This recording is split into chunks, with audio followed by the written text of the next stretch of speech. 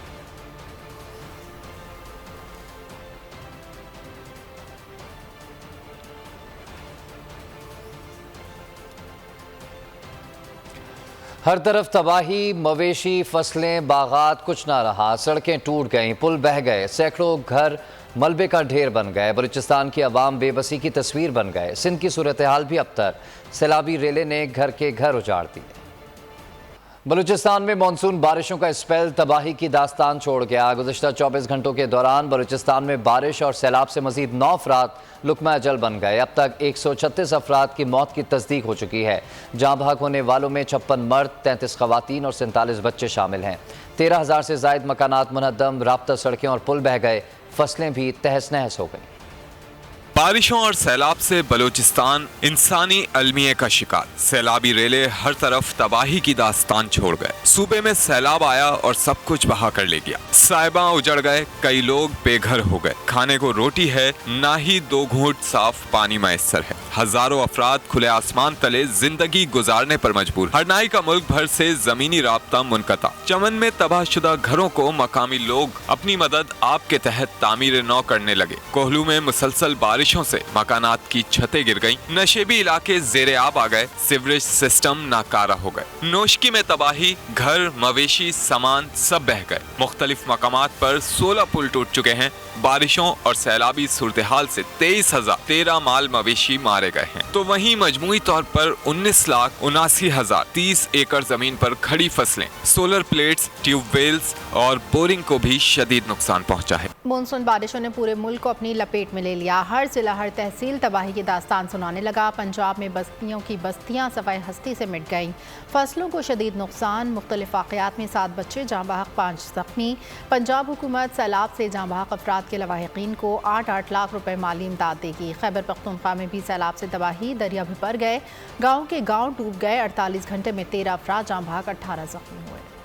ملک بھر میں مونسون بارشیں، پنجاب اور خیبر پختونخوا میں تباہی، بیشتر تحصیلیں تباہ ہو گئی۔ جہلم میں ندی نالوں میں طغیانی، نشیب متاثر۔ رجحان کے متعدد علاقوں میں سیلاب، پورے جنوبی پنجاب کا سیلابی پانی رجحان میں جمع۔ سینکڑوں بستیاں صفائے ہستی سے مٹ گئیں۔ کمالیہ، بورے والا، اوکاڑا، رینارا خورد، گوجرا، ٹوبا ٹیک سنگھ، جھنگ میں گلیاں اور بازار تالاب بن گئے۔ متعدد علاقوں میں بجلی و مواصلات کا نظام درہم برہم۔ اوکاڑا، احمد پور شرکیہ میں سیلابی صورتحال، ندی نالوں میں طغیانی۔ احمد پور سیال میں دریائے چناب میں پانی کی سطح مسلسل بلند۔ سینکڑوں ایکڑ اراضی پر کھڑی فصلیں متاثر، زمینی رابطے منقطع ہو گئے۔ خیبر پختونخوا میں بھی سیلابی ریلوں نے تباہی پھیر دی، دریا بکھر گئے۔ چترال، ٹانگ، کرک، سوابی، چارسدہ اور مہمند سمیت دیگر اضلاع میں سیلاب اور بارش سے کئی افراد جاں بحق، سینکڑوں مکانات ملیامیٹ ہو گئے۔